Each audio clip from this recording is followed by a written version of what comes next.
This is the title of the class, Energy Efficiency and Renewable Energy in the Home Buying Transaction.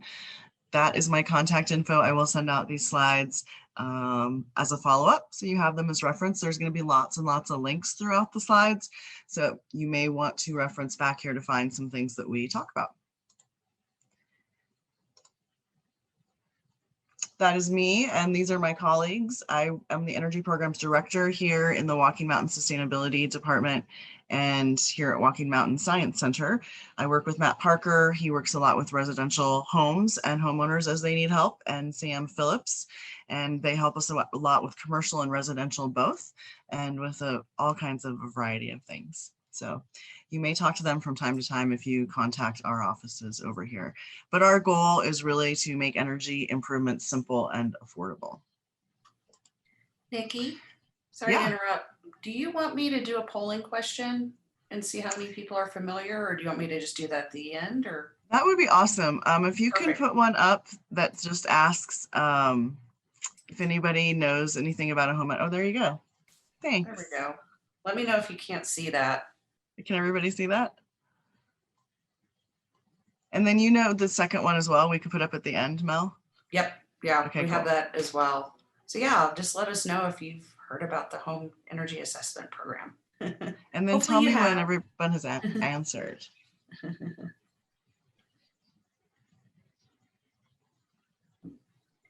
Okay, looks like we've got it. So let me end the poll here and I'll show you all the results. So, all right, we got some work to do today. Cool. No problem. Sweet. We can do that work. We can. Well, you guys will know what this is by the end, I promise. You will. So this page is just a little bit about Walking Mountain Science Center. Many of you probably know Walking Mountain Science Center. It is known very well in the youth community. We have a lot of youth camps, both summer and then during the school year, a lot of camps or day camps and things that happen. There's also community programs here who works out in the community. We have a yurt at the top of Vail Mountain in the summer and winter, and we also work over at the Vail Nature Center. We have a little spot over there where we help people with science-based, place-based education kind of stuff. Walking Mountain's mission is to awaken a sense of wonder and inspire environmental stewardship and sustainability through natural science education. And our sustainability programs objective here in our department is the Sustainability Programs Department acts as an agent of change to achieve local climate action goals and improve the social, economic, and environmental resilience of the Eagle County community. We serve as a resource and education hub to inspire action from local to global. And then last year, as you can see, this is in 2020, this is for all of Walking Mountains, we reached over 252,000 people. And the interesting part last year, of course, is because of COVID, 128,000 of those were camps and more in person, and then 124,000 of that was actually virtual.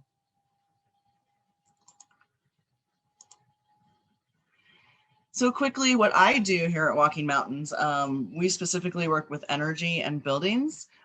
Myself and my colleagues who I introduced a couple slides ago, we perform through contract workers. I have other contract workers that work with us. We have home energy assessments available at a discounted rate, business energy walkthroughs, energy coaching, rebates, free radon test kits available here at Walking Mountains, as well as the Eagle County building in Eagle.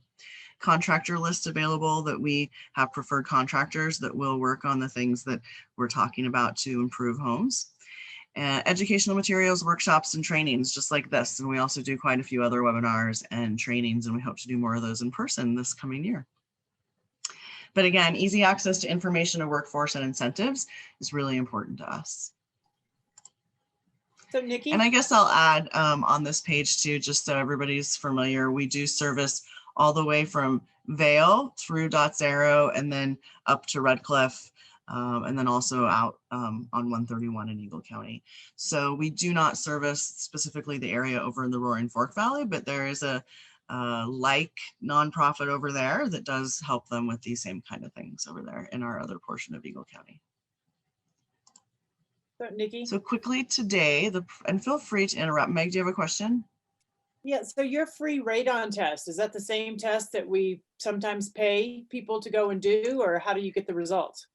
It is not exactly the same. So when you pay an inspector, they're probably leaving a machine and getting more of a minute or an hourly kind of test results that they can look at more detailed.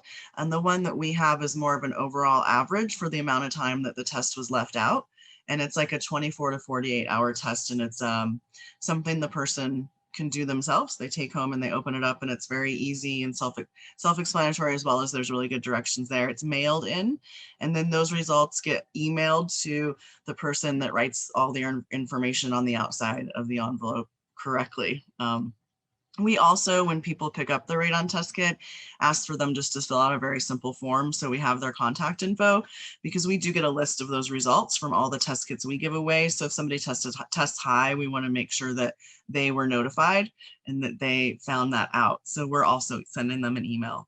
And I'll just add, I'll tell you more about this at the end, but if somebody does have to get radon mitigation, we do have rebates available for radon mitigation. No, it's not exactly energy related, but health and safety is super important to us in the home. All right, so today the program overview. Sorry, Elizabeth, did you have a question? Well, how does an owner get a rebate of some sort for radon? And we'll talk about that in more detail later on, but basically they contact us. They need to get a home energy assessment, and that's the one thing that qualifies anybody here for a rebate. We have up to $500 available per year, and it's a super simple application process, and we cut the checks and stuff, and they work directly with us and my two colleagues that I introduced on the other side.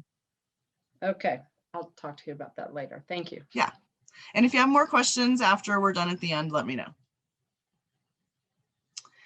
So we're going to talk about energy efficiency information available in the home buying process, how you can use energy efficiency information and new mortgage options for your clients. And I hope that for your takeaways, you have an understanding of tools available in the market and how to leverage these tools for your clients and where to find local resources. You don't have to be the expert in energy efficiency, because there's lots of experts around you and lots of places and people and resources here locally that can help. So just a fun slide to begin with, but buyers need access to energy efficiency information that is credible and easy to understand, and sellers need tools that can accurately appraise the value of improved energy performance. And that's why it's important for you as a realtor to know about energy efficiency and renewable energy in the home buying transaction, and why you should care about high performance in homes. So first, we'll just touch on sustainability, so we can kind of define what that is and everybody understands as we kind of talk about sustainability throughout this. And I've already mentioned the word a few times. So again, why is it important, and why does sustainability apply to real estate? High performing homes and addressing energy efficiency in buildings hits all three pillars of sustainability, or what a lot of people might define as the triple bottom line. Energy efficiency and high performance matter. The three things, which are the three pillars or the triple bottom line, are listed there in bullets. People, which may also be called social equity; planet may also be called environmental health; and profit, which is economic prosperity. You can kind of see the couple different diagrams there, the one on the right, how all three pillars kind of hold up to become sustainability. And then on the left, the three circles, how they all intertwine in the very, very middle. When they all overlap, that's kind of sustainability when we think about all three of those things. So as examples for homes specifically, as we're on this slide, when you're talking about people or social equity, what energy efficiency can do, and getting these more intense energy audits in the home and people making improvements in their home, they improve safety and occupant comfort, which addresses that people pillar. It also produces significant reduction in GHG emissions, energy and water use, which is all about environmental health and the planet. And it can be about other things too, all of those things, right? You reduce maybe somebody has a gas leak in their home, that goes up to not only the environmental health, but also the people part, right? And in our energy audits that we do specifically, we're testing for combustion appliance zones and if there's any leaks or anything like that. And then profit for economic prosperity. This kind of thing, to think about energy efficiency and high performing homes, it lowers utility costs, fosters growth of energy efficiency jobs in the local economy. So what about realtors and sustainability? NAR actually has a Realtor Sustainability Program for the National Association of Realtors. It provides leadership and strategies for sustainability that benefit members, associations, and communities. The creation of NAR's sustainability program was in 2017, and it began because of a surge of member interest and support. The sustainability program introduced corporate social responsibility and triple bottom line concepts into NAR's decision-making practices, balancing economic, environmental, and social benefits. So in the past 2 years, realtors have driven major initiatives that reduce the association's operational impact, engage our members at local, state, and national levels to adopt sustainability conversations and committees, hosted annual sustainability summits to continue progress of sustainability initiatives around the industry, conducted the annual Realtors and Sustainability Report to gauge the nature of sustainability in real estate, and adopted a set of 15 sustainability strategic priorities to integrate sustainability throughout the association. So overall, the association aims to increase awareness about sustainability for realtors around the country, showing the business case for sustainability at the association and brokerage level. So as you can see there on this slide, there's a vision statement and a member mission. And every year I find more and more information about this. So, and they are really updating that report, which we'll talk about on the next couple slides. So Realtors and Sustainability, this is the report that I just mentioned they're doing annually.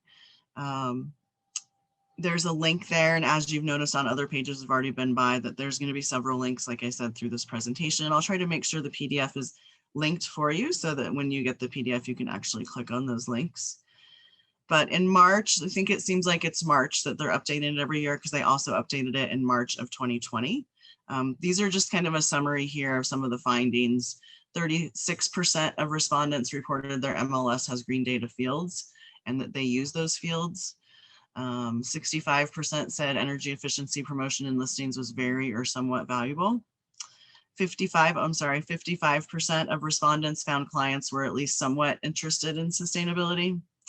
And 40% of homes with green certifications spent neither more or less time on the market. So some good takeaways from that. I mean, definitely the last one is interesting, that maybe the green certifications specifically aren't really keeping something on the market more or less time, but still that sustainability and green data fields and energy efficiency are all very important, and they're getting, those percentages are getting higher every year in this report. So Realtors and Sustainability, a little bit more about the report. They determined, why is sustainability an important issue for members? It's an important issue because it provides essential elements in real estate to maintain viability, resiliency, and resource efficiency. And then when they figured out what was the most, they were asking what was the most interesting thing in the report, one response was, one thing I found very interesting was the shift in realtors' confidence around home performance and green features. A large number of realtors understand the importance of sustainability, but are showing a lack of confidence in discussing the home performance and green features. So we need to work on you just being more comfortable talking about it in general and having that confidence, but also knowing there's local resources available. And this one has lots of links that are just words, but they're linked. And I wanted to point this out because these are good resources available on that page of the link on the very top there.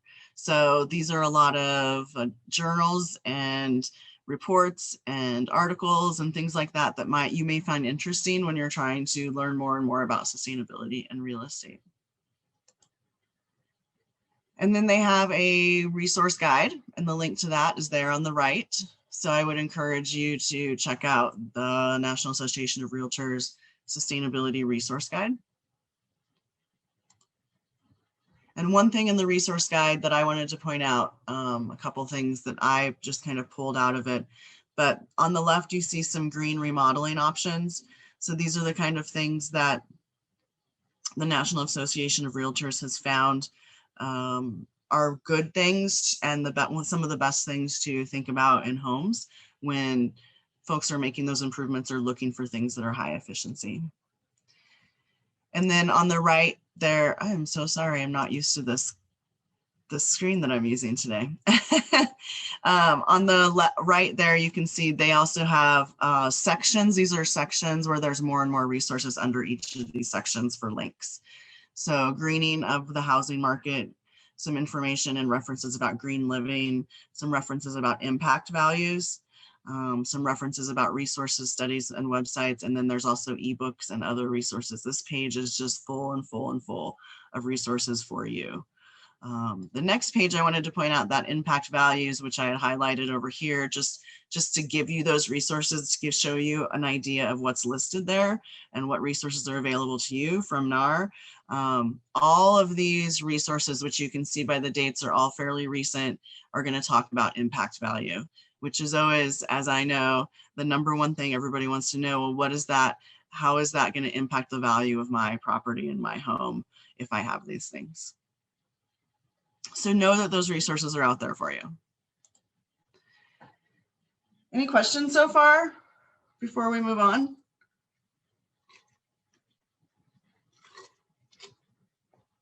All right. So I like to do just a quick few minutes talking about kind of some do-it-yourself projects, low-hanging fruit, things that you could talk to folks about, or things that you can just look for when you're in homes. And so you know if it's been upgraded or not upgraded. And these are certainly things that most people probably could do themselves. But first, energy in homes, and where are we using our energy in homes? This is a great page just to give you an idea. This is a national average, so this certainly isn't our local average. And we also need to remember that every home is different, right? So some homes are all electric, and some homes have high efficiency appliances and others don't. And there's certainly variables here, but the national average, this is where energy is being spent in the average home. Heating, of course, is the number one single thing that is using energy. Cooling and water heating are behind that, but you'll notice that lighting is really close to that water heating and that cooling. So if people don't have LED lights, but they're thinking about getting a new water heater that's really high energy, seems like they could do it themselves and put LED lights in there and probably save a lot of energy on their lighting, especially if they're old incandescent lights or fluorescents in the home. And then everything else, all those plug loads, everything else you can think of that might be plugged in, washing, both in the kitchen and laundry, all those kind of things are kind of lumped into that bottom one. But it's kind of fun to give you an idea of what the national average is. So programmable thermostats, it's interesting locally here. I've been in lots and lots of homes. Some of you know I was in real estate for a long time here locally, about 15 years. So pretty familiar with the local market and local homes. And then I've also done a lot of catering with a personal chef in some high-end homes here locally. So it always really surprises me that there's very few programmable thermostats and some really expensive and nice homes. So a lot of thermostats are not programmable. And it's also amazing to me that more homeowners don't just demand that happens, because that could save them a lot of money. And it doesn't matter how wealthy you are, everybody likes to save money and not waste money if that's preventable. So lots of homes can make this improvement here locally easily and themselves. So think about this and think about if there's property managers that can help implement these kind of upgrades. But basically you can save as much as 10% a year on heating and cooling by simply turning your thermostat back 7 to 10 degrees for 8 hours a day from its normal setting. So think about that. You know, all climates are different. It also depends on how your temperature is outside and what your highs and lows are for the whole day outside, and how hard that heater or cooling system is working, but also, again, a lot of variables. But in general, as an average, that's what they're finding. If people can turn their heating and cooling simply back 7 to 10 degrees than what they normally do for 8 hours a day, like when they're gone or when they're sleeping, they could save as much as 10% a year on those heating and cooling costs. Unplug phantom loads. So this is always an interesting and fun one, and people just don't think about it because we're used to our conveniences. But if there's any lights on anything in your home, you know, it's very possible that it's probably pulling energy all the time at a constant constant rate. And so even if that's a low amount of energy, it's still always pulling. And those kind of things in your home, depending on how many you have plugged in and how many different rooms there are and how many cell phones or chargers or all those kind of things are plugged in all the time, it could really add up. And maybe $30 a year is not much, but for some people that's really, really important. So, you know, kind of a fun thing to think about. How many things do I just have plugged in that really don't need to be plugged in? Or am I using any surge protectors? And do I turn those off on when I go on vacation? Things like that. LED bulbs, I just like to give you a little bit of information about the label on LED bulbs because it's sometimes hard to understand what everything on the label means. And I love the picture down on the right. It's kind of about the light appearance bullet point. Make sure that if you're buying LED bulbs or your clients are buying them in general, don't get the ones that say cool white daylight for inside. 99% of people are not going to like those. You always want to get those soft, warm white ones for inside. And so what you're looking for on that label is the K number. And the lower the K number, so this one has 2700. I'm sorry, that's hard to read. You will get it bigger when you get the PDF. But 2700K or 3000K, that's more of something someone's going to buy for an LED for inside.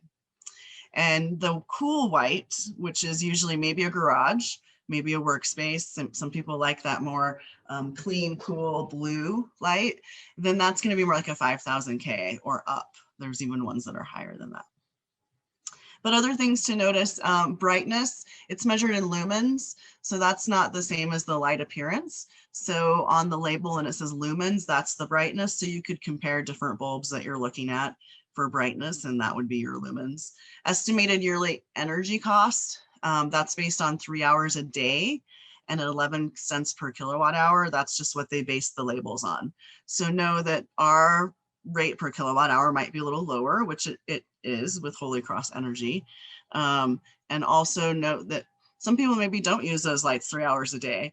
I mean, sometimes when you just think about it, oh yeah, I use them 3 hours a day, but sometimes really there's lights that really don't get used 3 hours a day.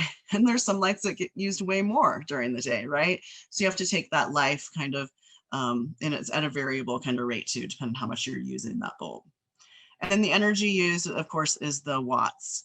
So that's the information that you have. 11 watts is usually equivalent, 9 watts to 11 watts is usually equivalent to that old 60 watt incandescent light.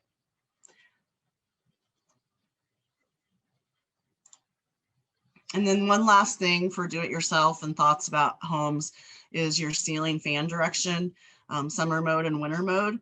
As the seasons are changing, you should switch your ceiling fans to operate in the clockwise setting. This distributes the warm air trapped at the top of your room's ceiling. This can reduce your heating energy costs up to 10%. So that's like fall time. That's what you want to do. So then you do the opposite right in the spring when you're getting ready for the summer.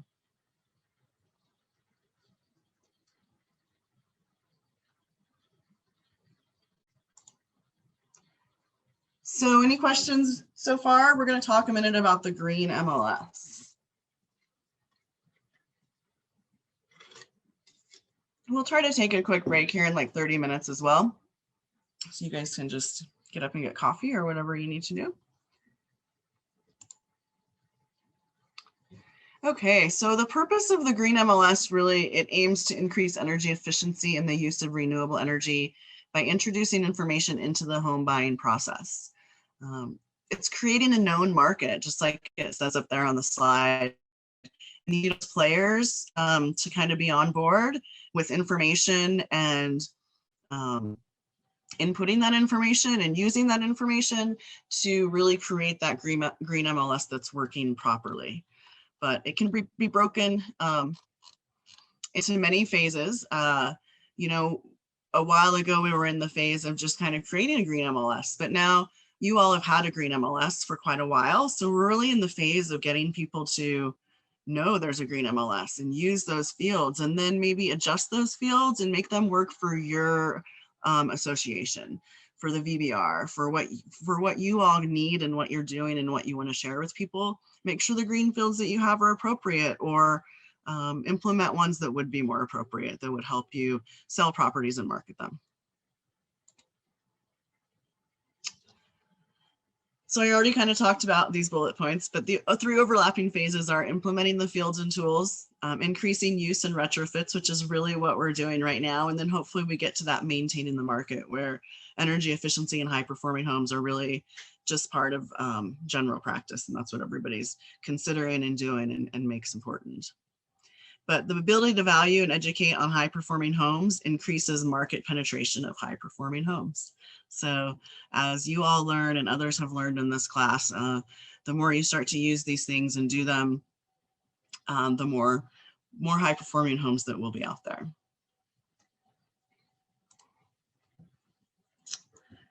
So third-party verification fields. These, what we're starting with now is I'm going to give you some examples of fields in different green MLSs, as well as what we're starting with here is the fields that are recommended for you to have in the green MLS if you're interested.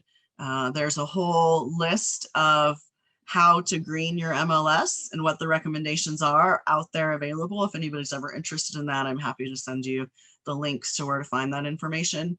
But we're just going to start going through some of the fields and what you might see in a green MLS. And this doesn't mean they're all in your MLS, but it means that they're in various other MLSs around the country, and they're what are considered green fields.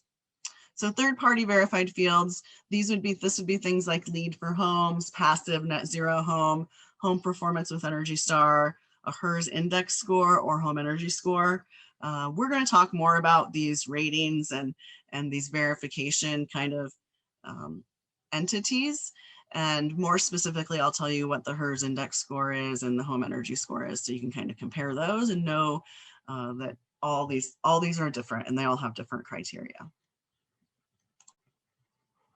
So green search and marketing fields, this is specific to energy efficiency. You might see things that are related to appliances.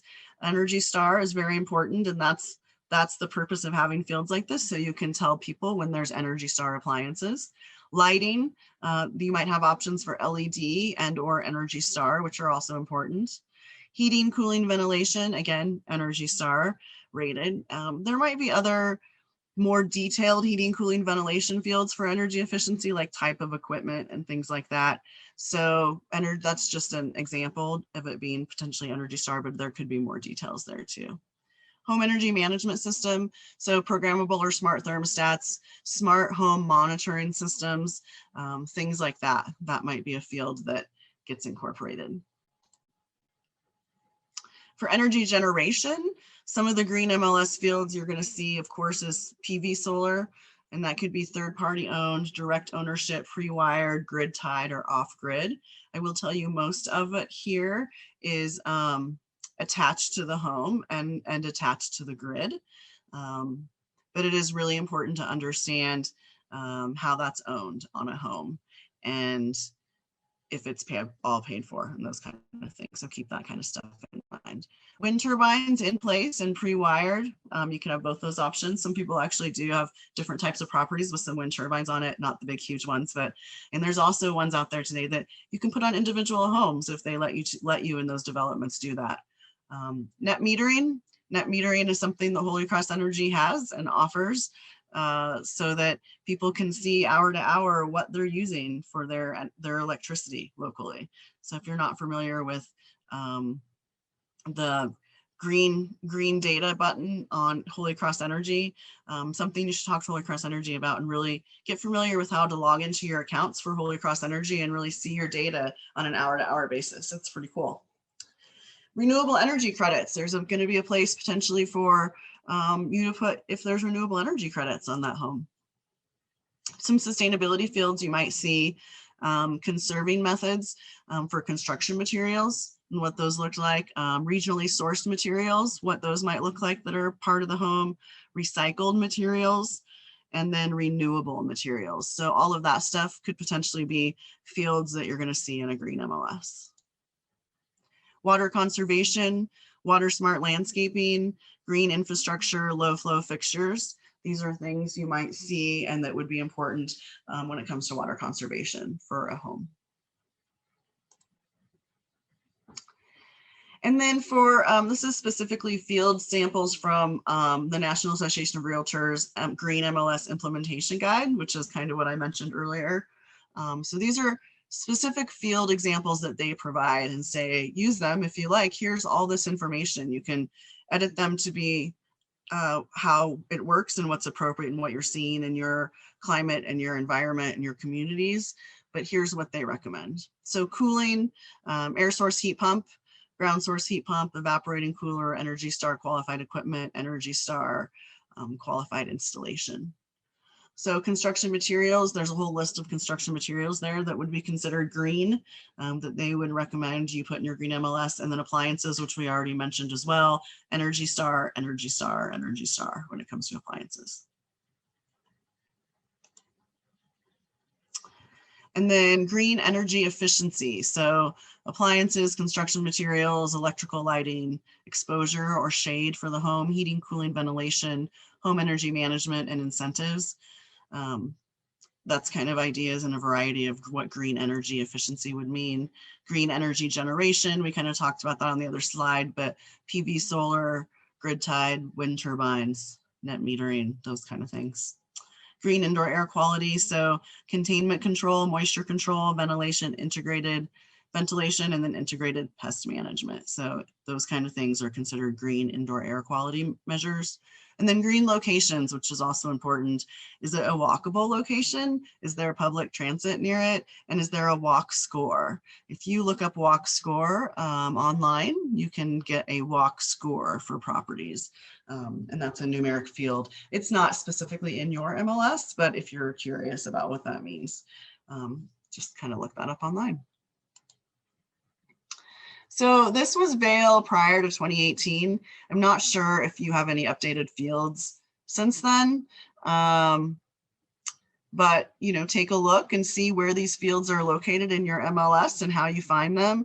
I would guess it's under like additional criteria, some of them, and then some of them might be just under your regular input fields and entry as you go through. But this is what you had prior to 2018, and there are a lot of similar things to what we just talked about, but you can see they're more specific. So Energy Star windows, solar water features, smart thermostats, hydronic radiant floor heating, green certifications, HES insulation, water sense toilets. So see what you have in your MLS and get familiar with those and how you could use them.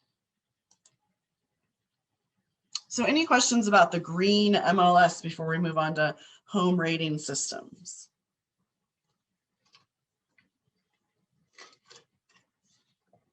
I'm just flying right along. So on this page for home rating systems, these are 3 websites that I found that are kind of interesting to give you a larger insight of all the different home rating systems out there and the different certifications and labels that are out there that are considered green for homes. Not only does it maybe make you overwhelmed, because when you go to these sites, you can see that there's so many, that it gives you perspective that there are a lot of different ones. It's important to know if a home has one and what that means. And then, tell people about that. So why home rating systems and why are they important and why might some homes have them? They could qualify for an energy efficient mortgage if they had those. And we'll talk about what an energy efficient mortgage is here after we take a break.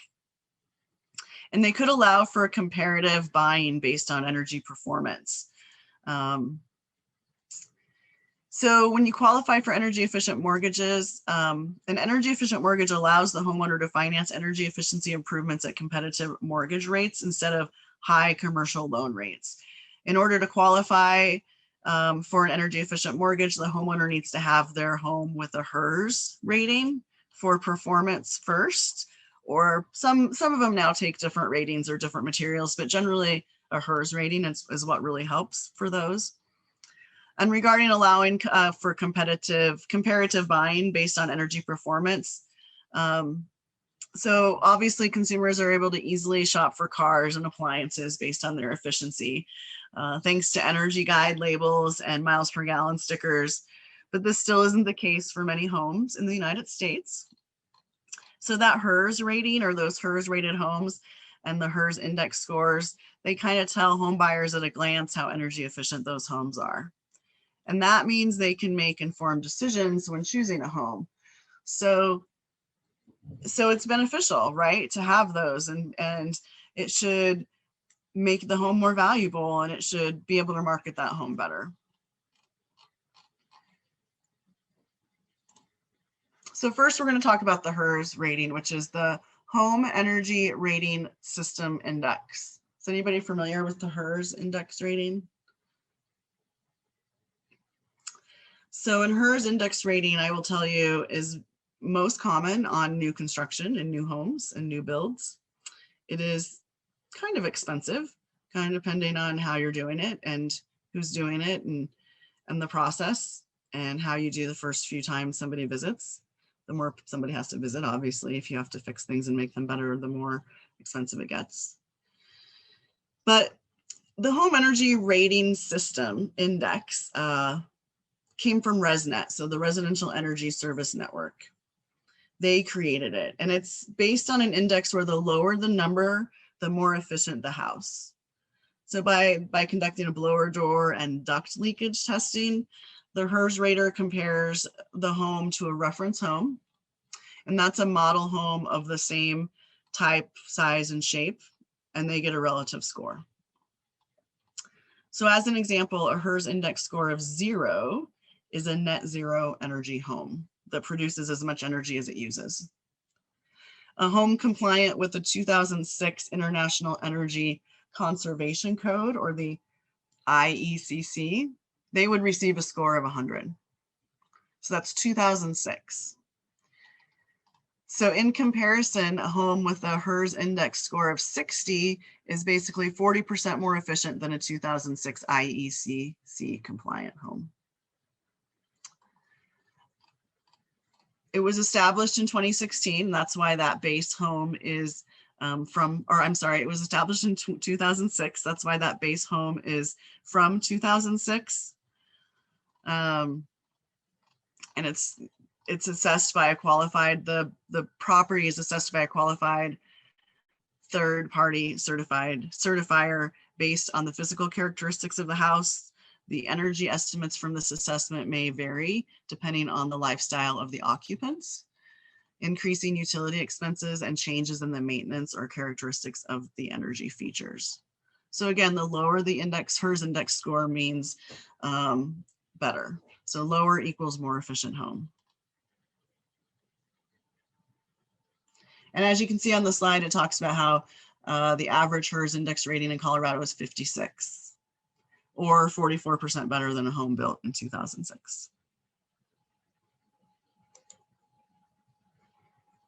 So quickly, here's some of the variables that qualified assessor or HERS rater looks at. They look at all the exterior walls, both above and below grade, floors over unconditioned spaces like garages and ceilings and roofs, attics, foundations, crawl spaces, windows, doors, vents and ductwork, HVAC system, water heating system, thermostat, air leakage in the home, leakage in the heating and cooling distribution systems. So they're pretty comprehensive when they're looking at stuff.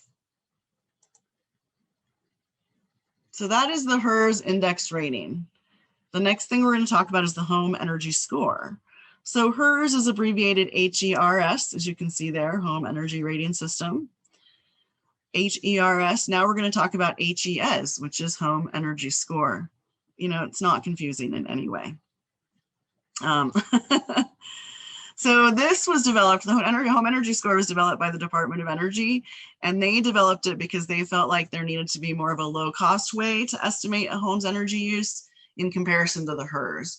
So a lot of people are using HERS just to pass building code inspections or building code when they build new, so they can prove their performance of the home to pass.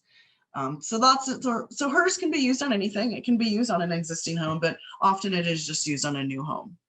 So home energy score is really meant more for an existing home, really, and it's meant to be less expensive. The home energy scale is typically used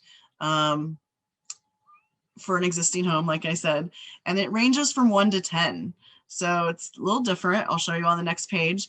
And actually on the home energy score, the higher the score, the better. So you remember I just talked about on hers how the lower the score was, the better. But on the home energy score, the higher the score, the better.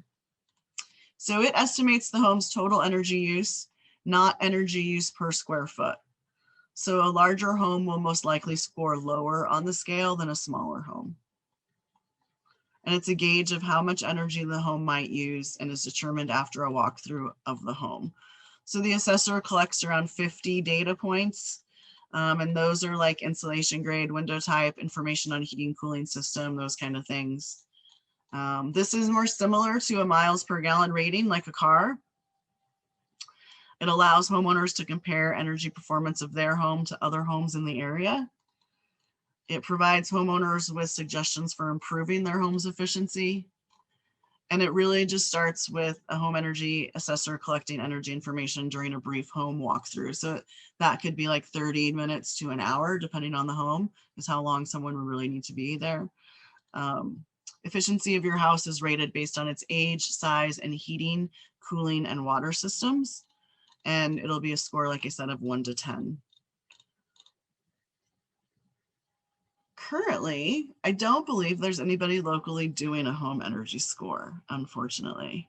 I've talked to inspectors over the last few years and tried to encourage inspectors to get training to do this as an add-on to inspections for just a home energy score, to make more homes around here be able to easily have this like miles per gallon rating and be able to be comparable. But until we can get someone locally that does it and we get more homes with a home energy score, it's not very valuable to you, right? It's hard for you to use if nobody locally knows what it is. But it's out there. A lot of communities around the country are using it, and it's actually fairly simple.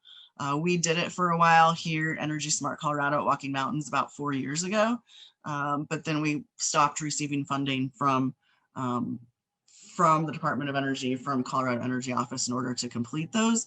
And being a nonprofit, we just had to have funding to be able to continue to do that work. So it's available for people to do. Any independent contractor could get certified to do a home energy score. Inspectors could do it. InterNACHI, who trains the inspectors, actually can do training for the home energy score for them so they can be certified. So it's out there. This is what the report looks like for the home energy score. It's, again, really simple, 1 to 5 rating. Somebody gets a 5, that is completely average.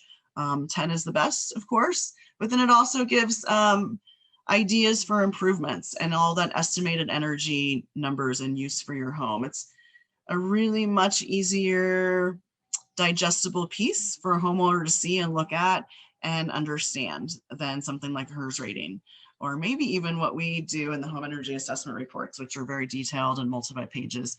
This is like 3 pages long. So it's super simple.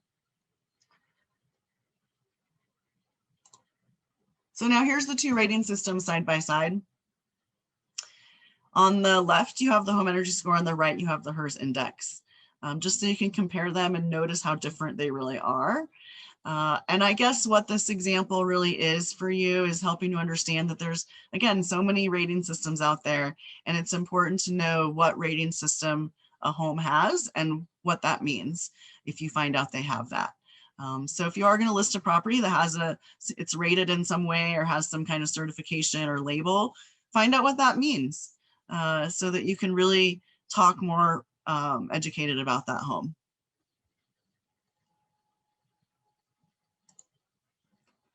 Here's an example of a bunch of the logos of different other green building rating systems that you might see out there. So again, just an example of there being a lot of options out there. These are just a few, but some of the popular ones on this page that you can see are LEED. A lot of people talk about LEED. There is a LEED for homes, but a lot of the LEED you hear about is probably more for commercial buildings. But there's lots of different LEED levels, and there's one that's for homes and one that's more for commercial. So know that. True is one that's kind of coming up more and more popular over the last few years. And Energy Star obviously is a recognizable label. They also have like a home rating system as well. So lots on there to think about. There's a couple more links there just for you to learn more about all the different home rating systems if you're interested.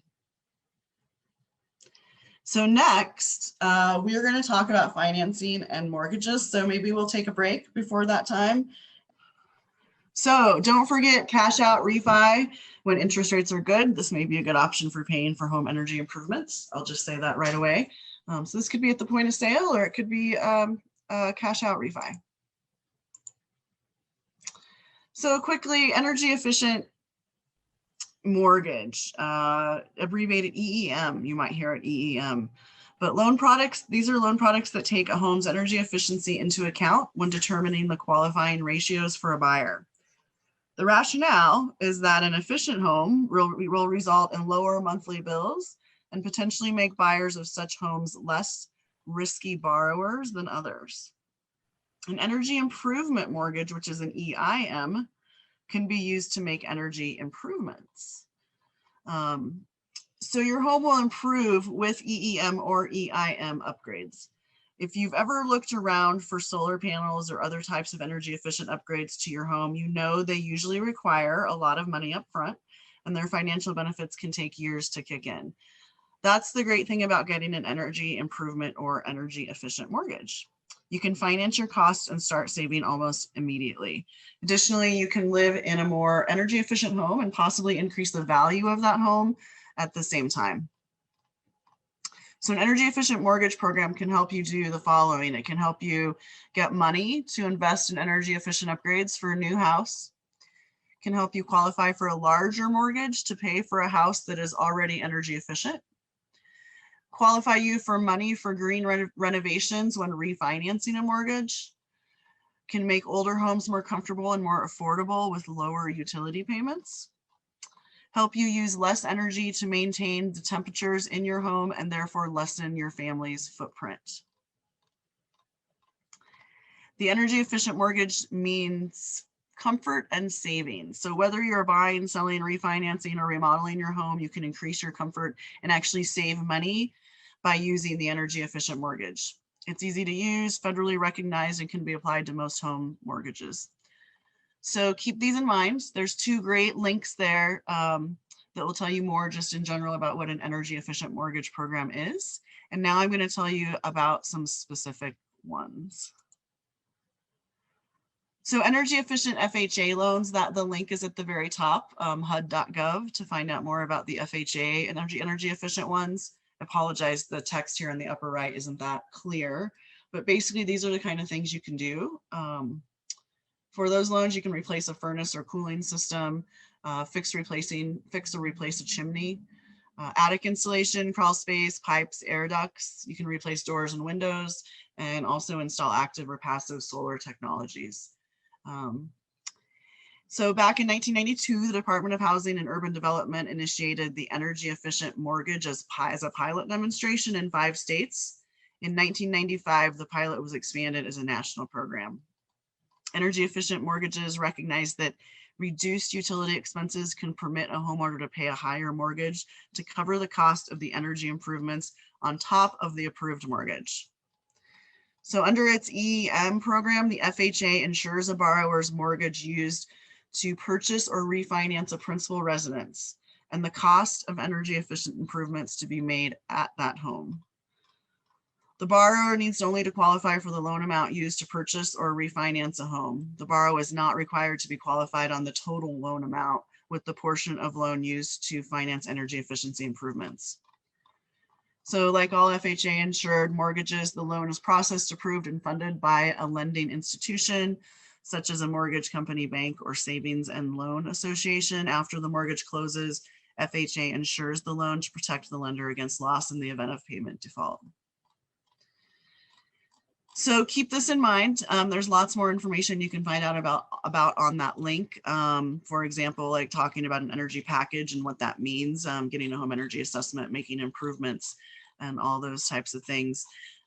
In conjunction with this FHA EEM, there's also, trying to get to my list here, sorry. There's also complementary energy related programs and policies.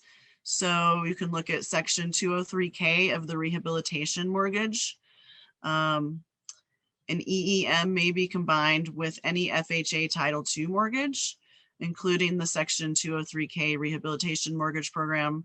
The 203K program allows borrowers to finance a variety of home improvements, repairs, or modernization projects.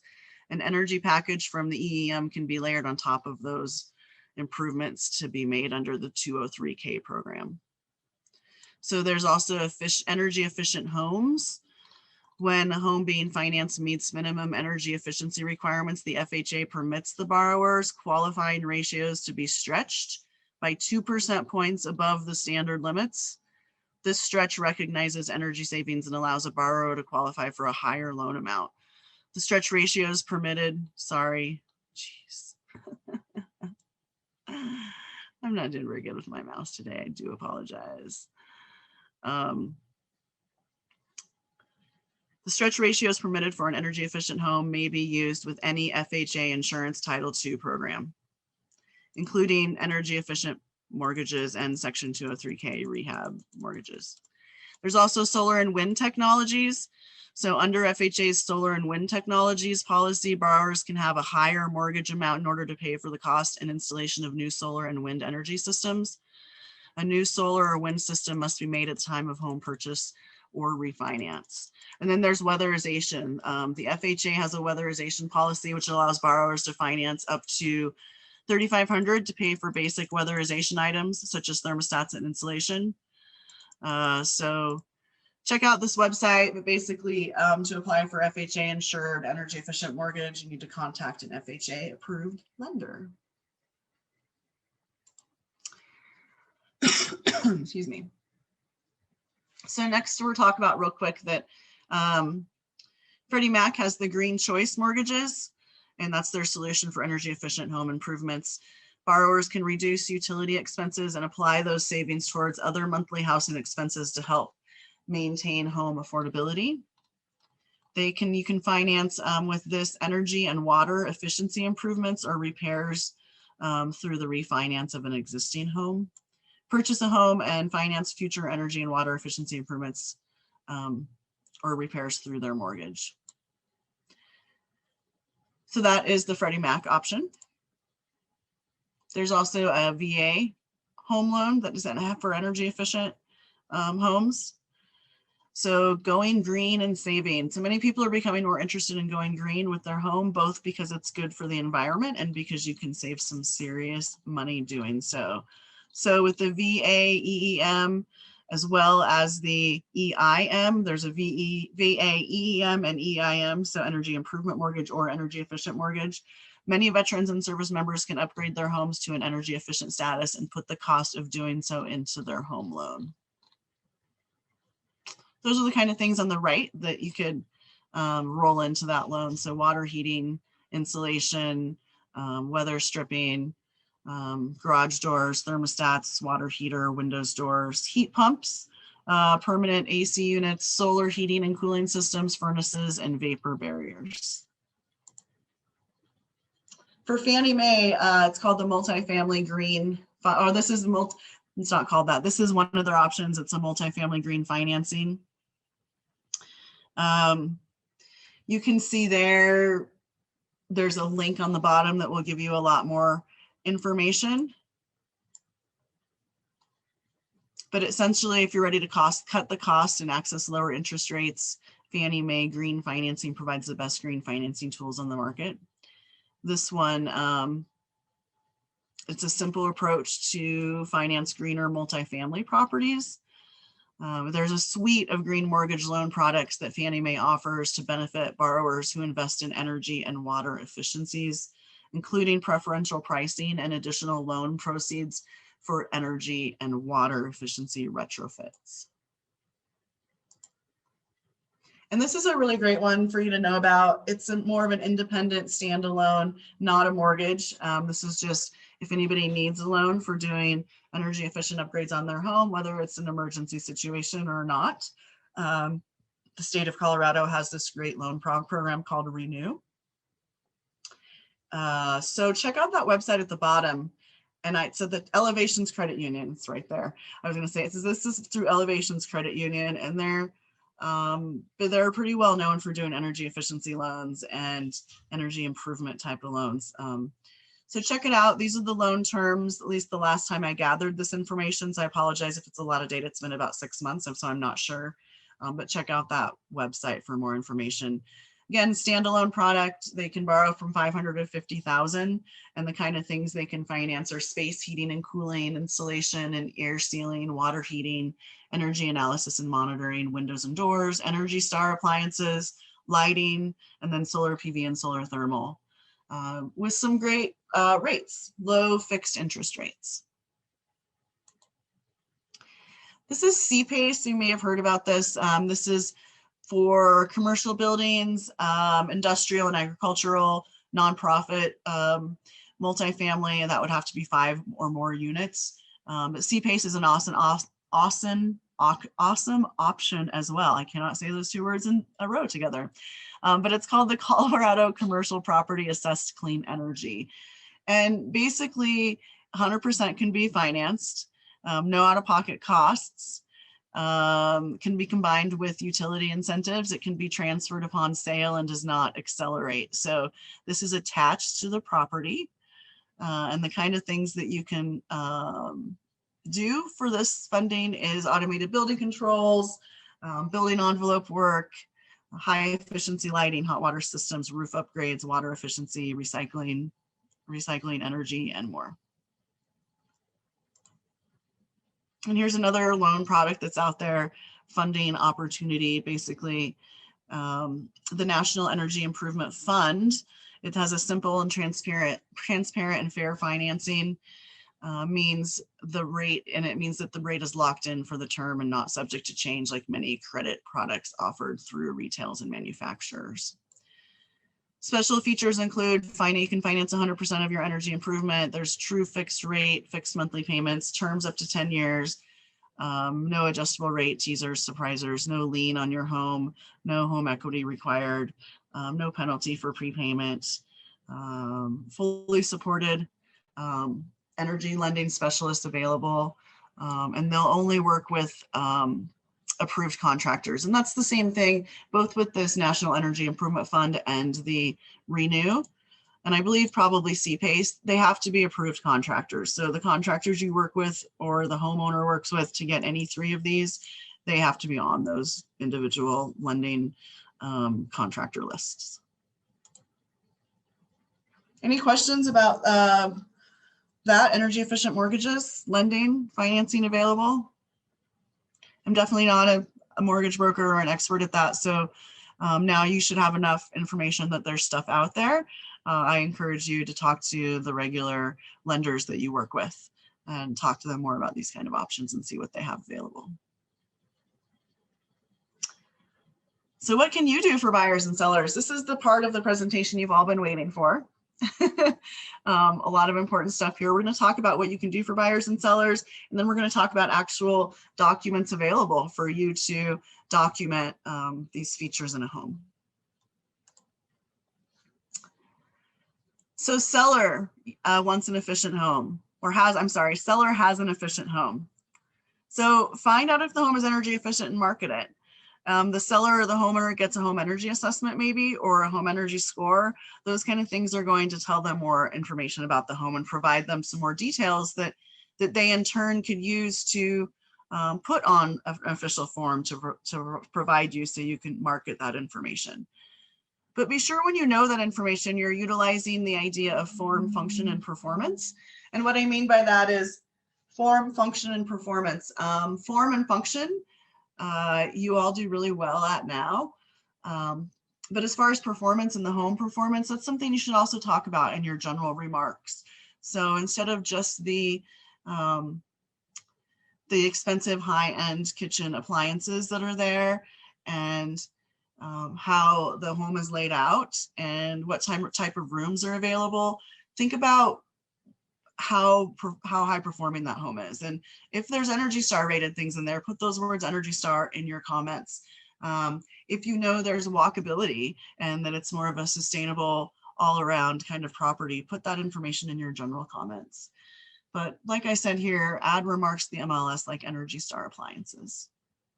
Help your clients see behind the walls and truly know how the home performs. Most people don't really truly know how their home works. The home works as a whole big system, and all those parts and systems interact with each other. And the more that you can get them to find out the information from somebody qualified that is a professional, it keeps you from guessing or putting yourself in a liable position. And then there's also an Appraisal Institute form called the Green Addendum, which we will get to. But it can be populated by information provided at the home energy assessment. And it can provide all information you have about energy efficiency and green features to the appraiser.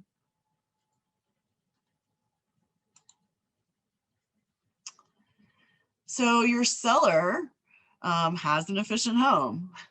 More details. What does that mean to get a home energy assessment? Get a comprehensive home energy assessment. This is what's going to provide them more information about their home. It's a house as a system perspective on how the home performs, the energy consumption, and the overall health and safety. And it's not written there, but comfort as well of those occupants. So it includes a diagnostic testing of the home's air leakage, a review of the mechanical and HVAC system, insulation inspections, health and safety checks, education about your home and the energy efficiency at the time of the assessment, a written report outlining cost-effective energy efficiency improvements. And why do people get home energy audits? Sometimes they get them because of high utility bill complaints. They want to know why their bills are so high, what's using so much energy in their home. Maybe they have discomfort or rooms that are hot or rooms that are cold compared to the rest of the house, and they want to understand that and maybe mitigate so their comfort is better. Or maybe they're selling or buying a home. Maybe a buyer really wants to know a little bit more about that home right after they buy it, or maybe before. And if they're selling, maybe that seller wants to be able to talk more educatedly about that home to you and provide you better information. So them getting a home energy audit would provide them with that information. And then finally, carbon footprint goals. More and more people are interested in that. And therefore, a home energy assessment is really going to talk about that home's performance and how it's performing and how it's an impact in our environment. So if you all want to open, you're welcome to, or you can reference it later, what Mel sent you, but this is the real estate green disclosure for energy. And it should say at the very top, it says this disclosure should be completed by seller, not the broker. So the information that they gather through a home energy assessment, or maybe they already know and are familiar with the home, they would put into this form for you. It is extremely similar to a seller's property disclosure, but it's them providing this information to you, and then you can go out and market that information because you're getting that directly from the homeowner in a form, which they're signing and saying that information is true. There's a link on the right there that'll take you directly to the form. I just added that for you as we were looking it up during the break. So if you want to get to that form online, that's a link. It's probably also in the contract software that you all use, and I'm drawing a blank right now, but I'm pretty sure it's in there as well if you look under disclosures. These are kind of the fields. We're just going to go through the form quickly. These are the fields basically. They're available to you for the homeowner to fill out. Home performance programs. Is there a home performance with Energy Star rating on that home? If so, they would check that box. What's the construction type? Is there any information they can share about the construction type that may be valuable? Heating, cooling, ventilation, information about that. And then we have water efficient features. We can let people know about water efficient features in the home. Indoor air quality is very important to people. If there's any knowledge of the indoor air quality from the homeowner, it's great to get that information from them. Sustainable materials, what was used in the construction in the home or in remodels.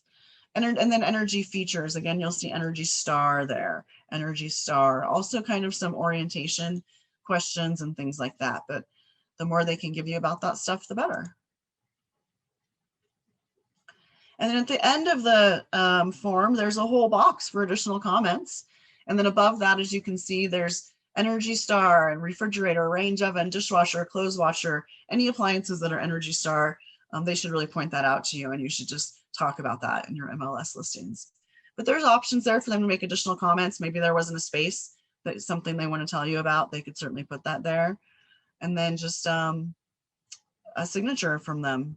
And then there'll be a signature from the buyer after when it goes under contract. So at the back of that disclosure, there are some excellent terms. So check out the glossary of terms. This is just one section of it. We'll go through a few pages. But if you want to feel educated about words and terms that people use, this is one of the #1 places I would look first and learn these terms so you understand what they are when you're talking to folks. Important ones to know are AFUE. Anything that's gas operated furnace or boiler is going to have an AFUE. And the higher that AFUE, the more closer to 100 it is, the better.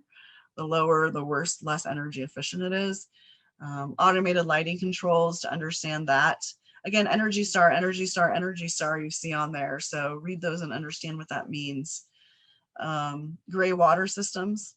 So just so you can understand that. Ground source heat pump is a great thing to understand and know what it is. It's they're becoming more and more popular. They're not quite as easy or more expensive, I should say, to do in our area, but there are definitely some larger properties interested in that kind of energy source. Another page of terms. Check out this page as well. Lots of good stuff. I'll just point out at the bottom, the insulation information and the low flow fixtures might be something you want to know about right away. And even more terms. Talking about different materials and construction materials and flooring. There's tankless on-demand water heater there at the bottom, which would be good. A whole house fan, so we understand what that is. And xeriscaping, which is always fun. Any questions about this green disclosure, which is part of your real estate disclosures in your documents? Well, let's talk about a tool that's available in the appraisers world as well. There is the Appraisal Institute Form 820.04. The objective of this addendum is to standardize the communication of high-performing features in residential properties. So identifying the features not found on the appraisal form provides a basis for comparable selection and analysis of the feature. So builders, contractors, homeowners, and third-party verifiers are encouraged to complete this addendum and present it to the appraisers, agents, lenders, and homeowners. Appraisers typically do not have sufficient information to complete this addendum without the builder or the contractor or third-party verification documents. Attach this completed document to the MLS listing to provide sufficient detail on sales and listings to assist buyers, appraisers, and real estate agents in understanding the high performance features of the property. Complete the pages that apply to the property appraised and provide to appraiser prior to the completion of an appraisal. Provide the addendum to the lender at the time of loan application to assist them in understanding the property type. So an appraiser with sufficient knowledge of this property type will be engaged to provide an appraisal to meet secondary mortgage market guidelines.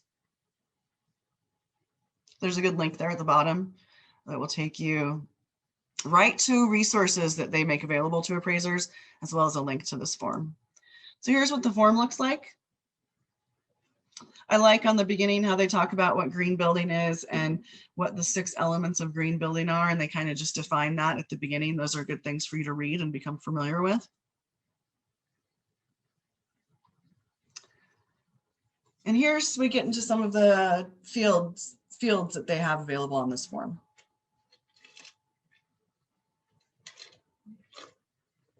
Green certifications, we talked about some of those already. Or energy labels, you know, those are certifications, labels, they kind of get intertwined a lot. So you can see the Department of Energy Home Energy Score and the ResNet HERS rating are under energy labels, the second section there. Whereas your green certifications at the top are more like Passive House and Living Building Challenge, the USGBC LEED program, those are kind of at the top under green certifications. Verified energy improvements. So if the homeowner knows they've done specific energy improvements and they've been verified in some way, shape, or form, they could certainly fill this out. Generally, it's easy if it's an Energy Star home performance, but there's other ways and things that people can do to show that they've done those things. A few more fields here. So insulation, building envelope, windows, daylighting, Energy Star appliances, water heaters, HVAC, indoor environmental quality, again, water efficiency, utility costs, and then some comments.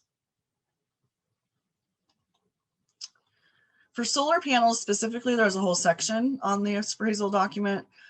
Type of ownership, panel specifications, array placement, inverter specifications, if there's any energy storage or batteries, and the name of the company that maybe did that install. So a whole section on solar panels. If you are trying to sell a home with solar panels on it, I encourage you to make sure this form is done and this section's filled out, and that we're encouraging appraisers to value these things in the appraisals of local homes. There's a section there for solar thermal water heating system. If there's a proposed solar installation, it's not actually installed, but just a proposed one, there's a whole section there as well for that information.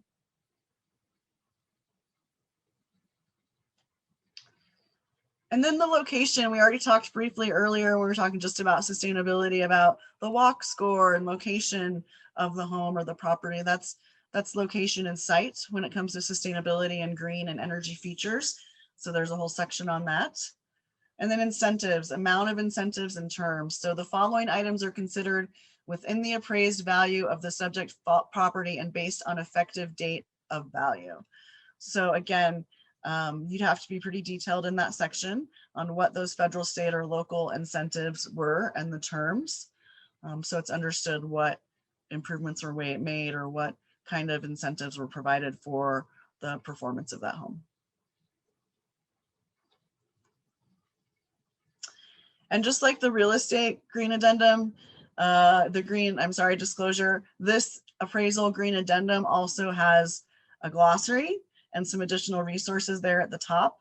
So again, if you want to be smart with the words and knowing the lingo of energy efficiency and high performing homes, this is another place that I'd highly recommend you look, not only in the real estate disclosure, but this appraiser energy efficiency addendum. So you can get more information. And I kind of like theirs almost better because they give links in a lot of their definitions. So talks about ASHRAE up here at the top, which we really didn't mention or talk about. But if you want to understand more what ASHRAE 700 is, or the ICC National Green Building Standard, there's a whole link there that will take you to that and tell you even more than what that paragraph says. Down here, Energy Star certified new homes. I mentioned that a couple times. We didn't go into detail about what those were. There's a whole link here that will tell you more about what that certification or that label is as well. Energy Star products, geothermal, the HERS index rating, which we did talk about. There's some links there to learn more about HERS, and then the home energy score, which we talked about as well. You got LEED on this page. So if you want to know more about LEED, low E is an interesting thing to learn about with Windows if you want to learn more. And passive house standard, that's something that people are always kind of a buzzword people talk about a lot, but there's a whole website there. You can learn more about what passive house is. Passive solar,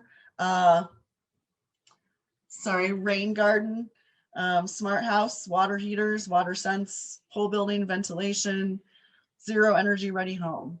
Some great links on this page. There's LEED again, there's low E. I went to the wrong page. I was like, wow. Okay.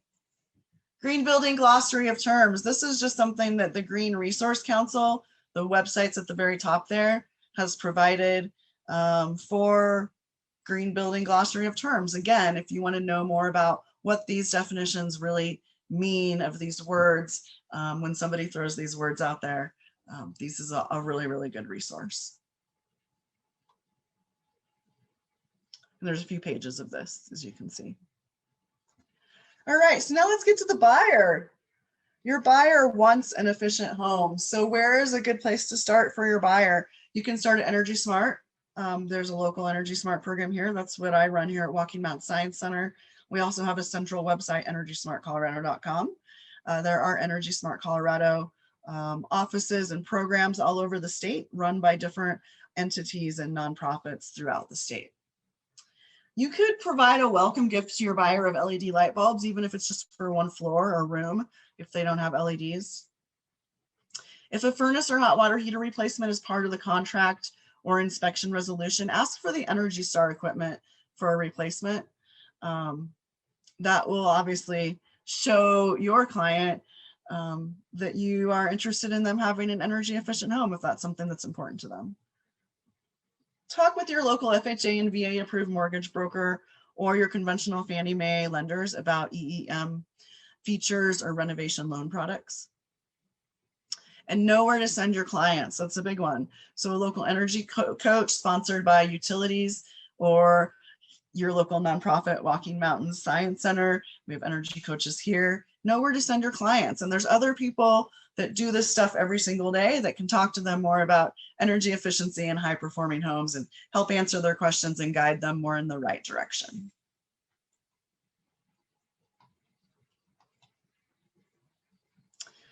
Here's just another general page, and this comes from the Department of Energy. What can you do? You can ask a seller if their home has any third-party certifications, include them in the MLS. We kind of talked about that. Encourage buyers to value energy efficiency in their home purchasing decisions. Encourage all clients to get a home energy score. First, we need to get the home energy score available here in our area, and then encourage more people to get it so we can have those comparable scores out there. Encourage your local MLS to include green fields. You have green fields. I encourage you to use them.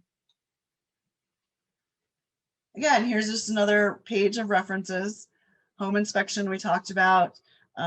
Energy features. Make sure that you're including those energy features when you list a home.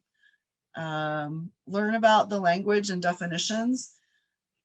Do some education classes beyond this if you'd like. You know, the National Association of Realtors has a green designation, and there's many more, which I'll show you on one of the next pages.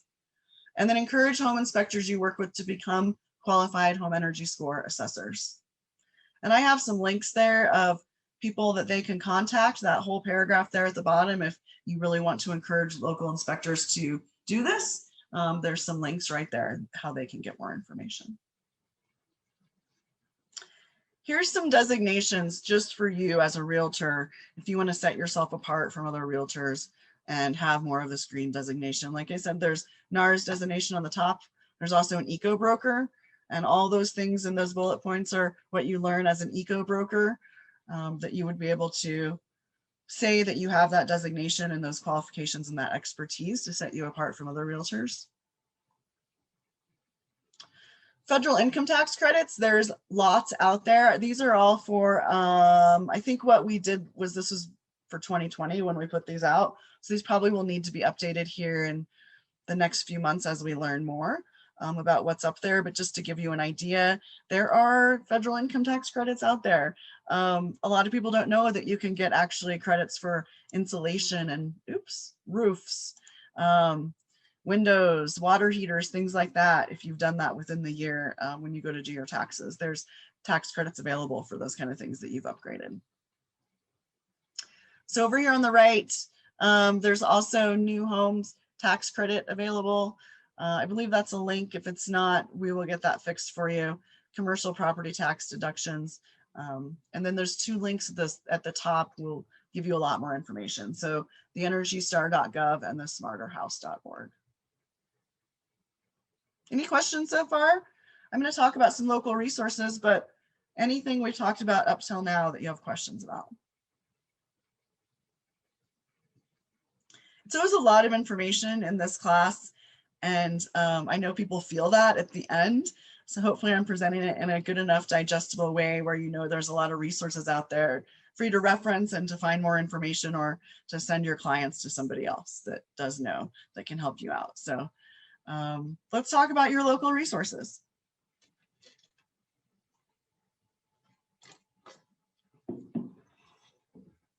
Green building in Eagle County. So currently Eagle County's adopted the 2015 IECC. I believe they're working on improving that to 2018 or maybe 2021 codes. I'm not quite sure where we're at, if they're waiting for the 2021. But at the link there at the bottom, there's a couple good Eagle County links to Eagle County's information about green building in Eagle County. If you want to know more about building codes or are interested in that specifically, we do have a building codes working group through our Climate Action Collaborative that is part of our buildings working group. There's one specifically that kind of works on building codes from time to time. And we are trying to help our whole local community from Vail to Dots Arrow kind of get on more consistent building codes to help our local contractors and realtors understand more and get everybody kind of on the same levels. So we're trying to assist with that in the best that we can. All different municipalities. So we're doing our best just trying to inform them on what's out there. Town of Avon, if you're interested. Town of Avon has some green building new code adoptions that they've worked on. So there's a couple links there for you to see those and understand those if you're interested.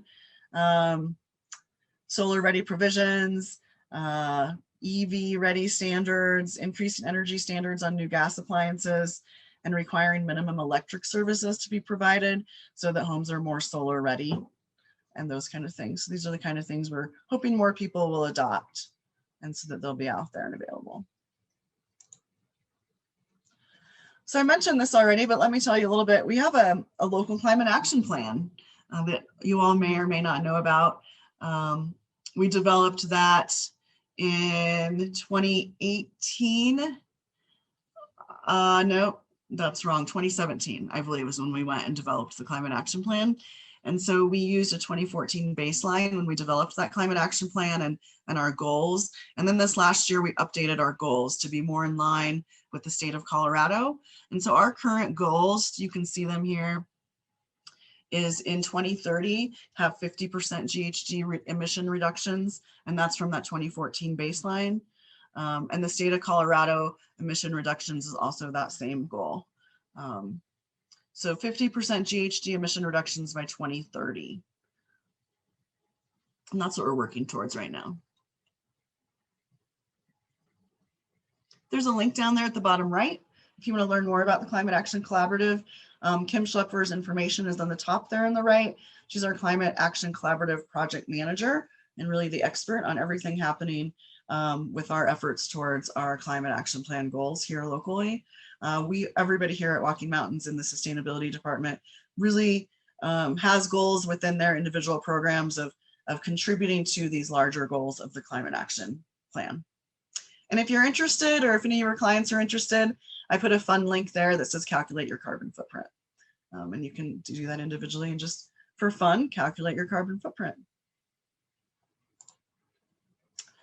If you at your real estate office or any other business you know of is interested in being more of a sustainable business, having a local sustainable business certification, and just sharing this information with your staff and becoming more general in your general operations for your business, the Actively Green program is excellent. It provides lots and lots of assistance and help as you step through the process to become Actively Green certified. So there's a couple links at the top there, and locally here at Walking Mountains, we facilitate this program, and Kate Manzer is the coordinator here that helps with that program. So I'm happy to connect you at any time. Here's a couple, the links are at the top again. Just a couple bullet points about how that can help your business. Saves money, engages employees, you can be an environmental steward, expands economic development, and it increases marketing power to attract more customers. And you can become a community leader, and any type of business can participate. Utility rebates. You may or may not know this. These are the 3 utilities we have represented in our local area. And all 3 of these utilities offer rebates for energy efficiency improvements. So I encourage you to connect with those utilities. And anytime yourself or your client has questions about rebates for improvements they're making on their home, and just inquire and see if there's rebates available. We can also help connect you. And usually our energy coaches here at Walking Mountains are fairly familiar with what the utilities are offering as well. And then here is the program that I'm representing and kind of want to share a little bit more with you about today. It's energy and buildings here in Walking Mountain Sustainability. We work through the Energy Smart Colorado program. Like I said, it's up there on the right. And how we can help. I've kind of said this in the beginning when I told you about what I do, but we offer home energy assessments, business energy walkthroughs, energy coaching. We have rebates available for energy efficiency and renewable energy. We have a qualified contractor list available.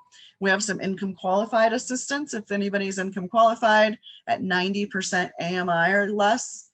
We have the free radon test kits that we already talked about, education materials, workshops, and training. And then we're really focusing now on electrification of our space heating, water heating, and cooking.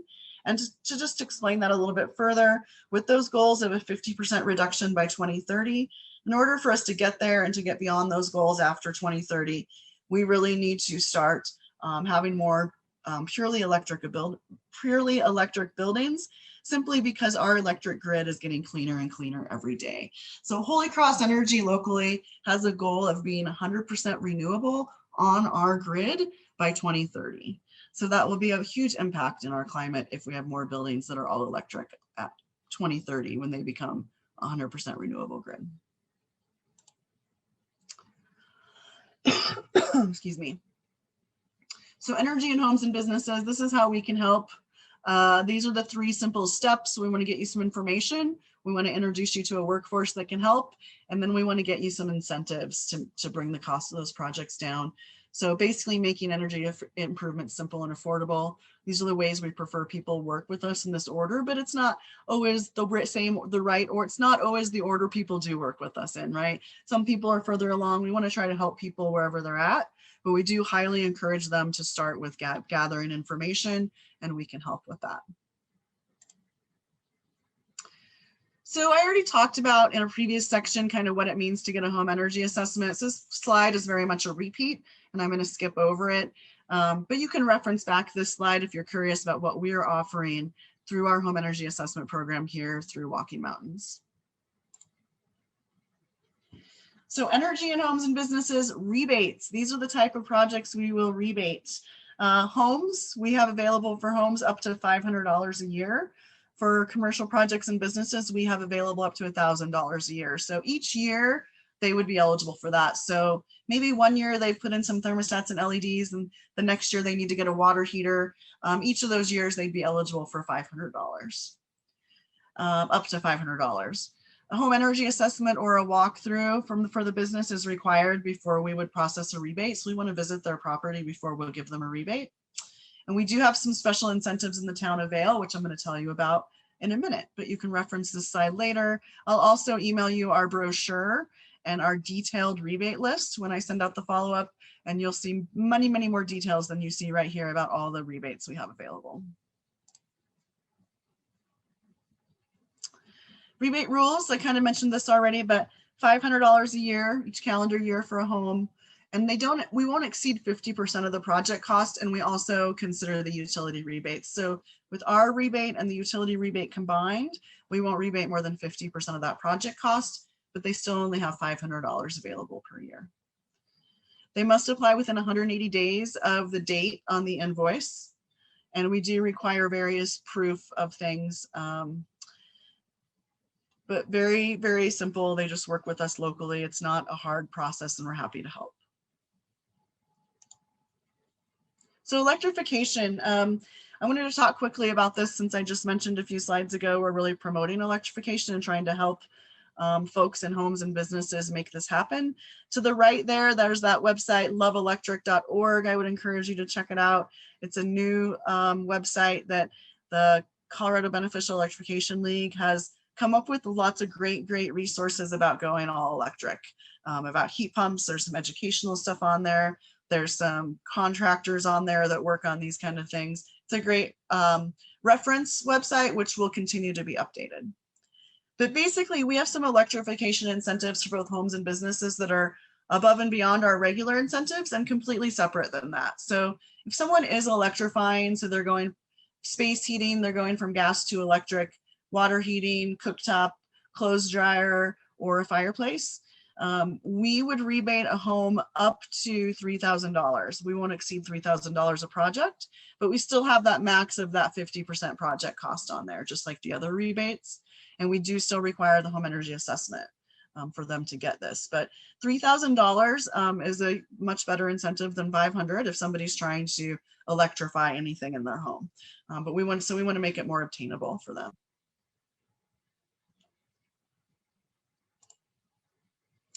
This is our income qualified program, just so you have this as a reference. Like I said, 90% AMI is what we're doing for our income qualified. They can get a free home energy assessment, no cost at all. We will do double rebates for them. So instead of 500, they could get 1,000 a year. And then we've increased those electrification renewable rebates. And we also don't max out their rebates, and we don't max at 50% of the cost either. So some really good incentives there for those folks that are income qualified.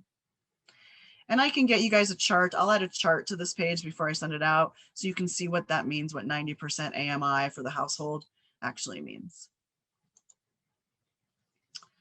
Vail specific incentives.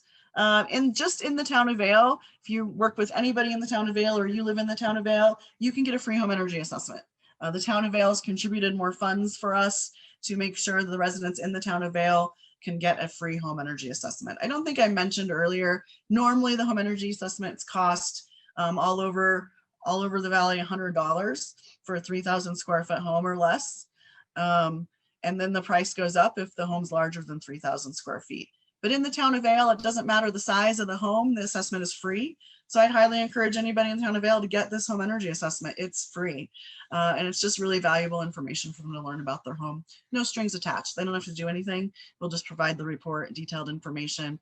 We'd provide energy coaching and follow-up, and then we'll have rebates available to them in the future whenever they're ready to do projects.